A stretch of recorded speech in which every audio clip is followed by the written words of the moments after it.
தமிழ் மொழி காத்த தலைவனையா,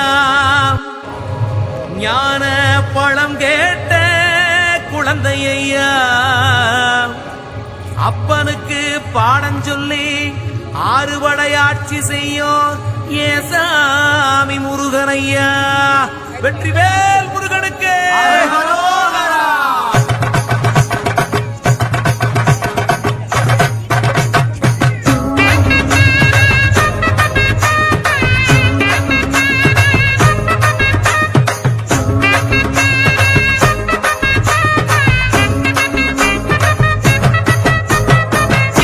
சின்ன முருகைய, சிங்கார முருகைய, சின்ன சின்ன முருகைய, சிங்கார முருகைய, கொஞ்சி கொஞ்சி தமிழ் பேசும் செந்தில்